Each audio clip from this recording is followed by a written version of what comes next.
Servicio de Rentas Internas, Carlos Marx Carrasco. Bienvenido y muchísimas gracias por estar con nosotros.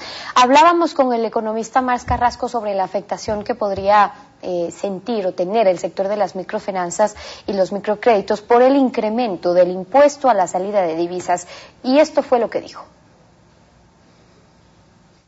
Tiene la opción, el señor Vaca, y él conoce, de acudir primero a crédito interno, porque yo no encuentro la explicación económica para que buena parte de los fondos del ahorro nacional esté en el exterior. Lejos de trasladar esos fondos al exterior, la banca ecuatoriana debería canalizar créditos hacia el sistema financiero alternativo, las cooperativas, por ejemplo. Y si es que de todas formas queda una línea de crédito internacional, no tiene por qué el total del crédito que concede el sistema cooperativista incrementarse en los 3 puntos del incremento en el impuesto a la salida de divisas. El propio señor Vaca dice el 25% es línea de crédito internacional, por lo tanto la cuarta parte de 3 puntos da 0,75, que podría ser un incremento en el tipo de interés para los clientes del sistema cooperativista. Lo primero, que acudan al crédito interno y no internacional. Bueno, buenos días. Hay varias ventajas de acudir a créditos internacionales.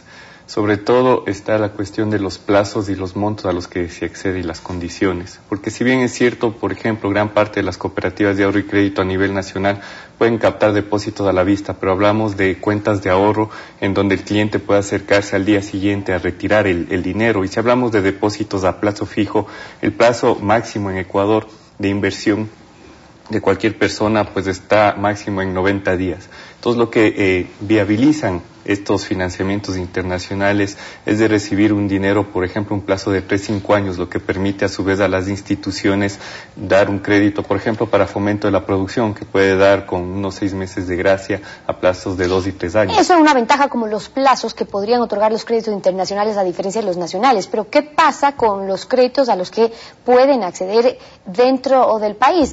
El director del Servicio de Rentas Internas le hacía esta recomendación, esta especie de mensaje a la banca privada diciendo pues que los bancos deberían otorgar este tipo de créditos. Sí, hay 2 elementos de lo que ha mencionado el doctor Carrasco.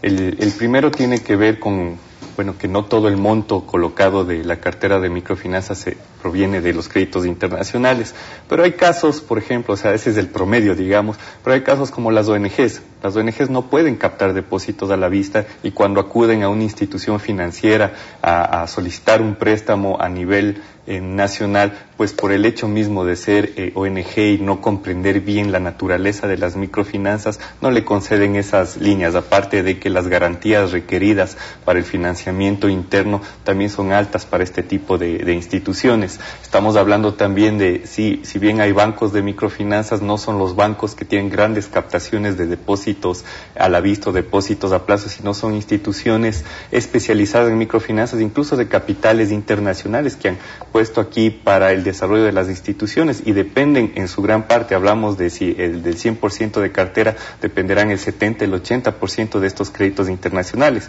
Si el gobierno nacional, por ejemplo, nos dice que hay una línea alternativa de crédito local, esa sí sería una alternativa grande.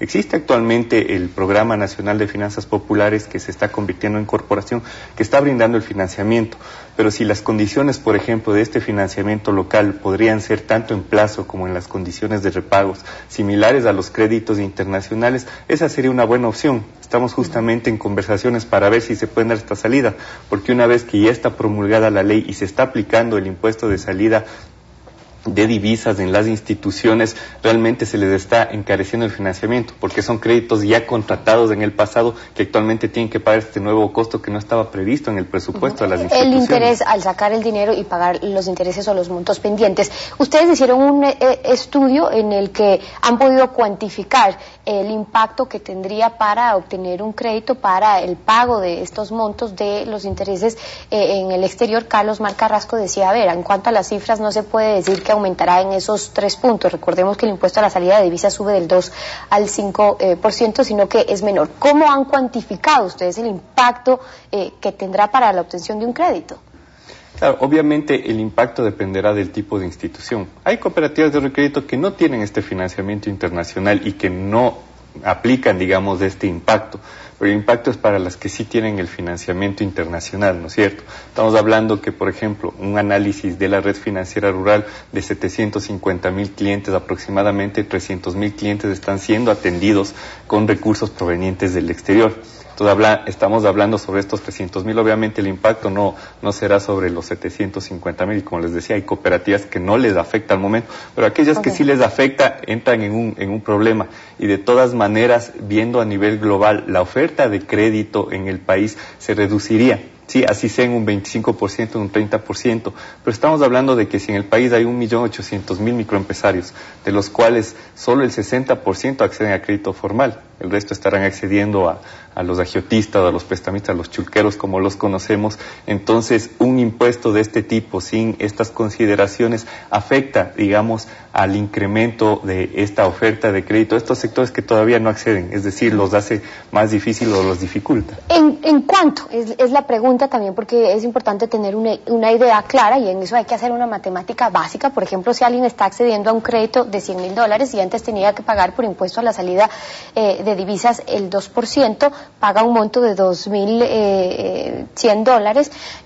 Si es que pasa al 5%, estaríamos hablando de $5.375 más o menos. ¿Es de ahí de donde ustedes sacan que habría un incremento del 3,25%, porque eso dice su estudio? Exactamente, porque cada institución va a pagar el impuesto, digamos, cuando esté repagando el crédito al organismo internacional del que ha recibido el financiamiento. Y eso ya lo están haciendo y se ha aplicado automáticamente, ¿no?, desde la vigencia de la ley. Entonces estamos hablando de un incremento al costo de financiamiento de 3.2%, obviamente estos créditos internacionales. Si una institución del 100% de su cartera está financiando el 50% con estos créditos internacionales, obviamente el impacto será menor.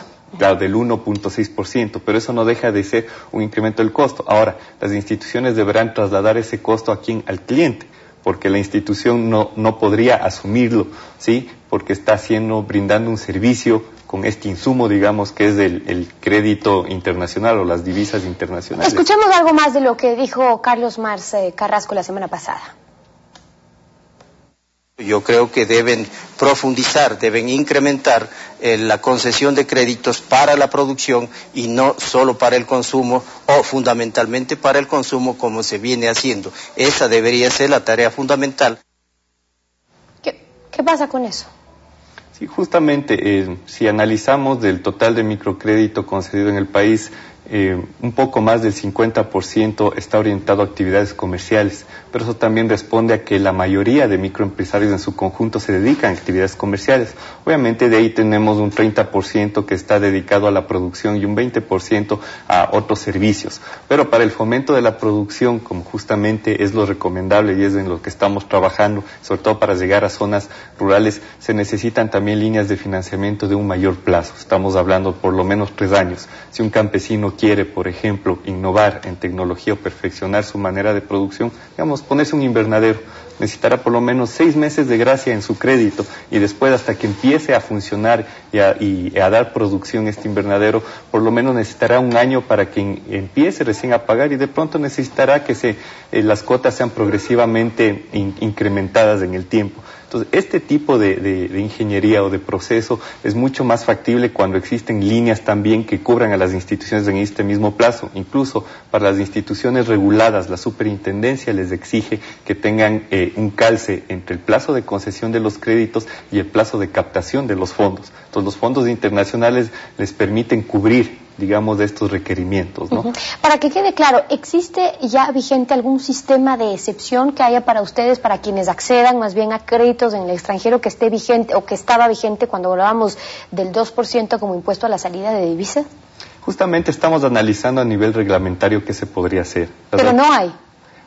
Hay una excepción para lo que son organismos multilaterales. Hablamos, por ejemplo, del BID, la CAF, siempre y cuando ellos sean los mandatarios, es decir, que ellos, mediante el contrato, digamos, exijan a una institución X, a una cooperativa, a una ONG, el repago de su crédito. Entonces ellos actúan como mandatarios. Entonces bajo este reglamento nosotros nos estamos reuniendo con el SRI porque hay apertura de que se comprende que existe un problema. Lamentablemente la ley fue, digamos, general y en la Asamblea también nos recibieron, nos atendieron muy amablemente. Yo creo que entendieron el problema, pero sabemos que al final no existió el debate. Estamos discutiendo con el SRI alguna posibilidad para aclarar, primero, que no constituyen salida de divisas, porque más bien es un ingreso de divisas del crédito internacional. El repago es lo que sale, pero vuelven a ingresar divisas. Y vía reglamentaria ver si este tipo de excepción de los organismos multilaterales también aplican a otros fondos. Igualmente tenemos reuniones con el Ministerio de Coordinación de Política Económica para ver alternativas también,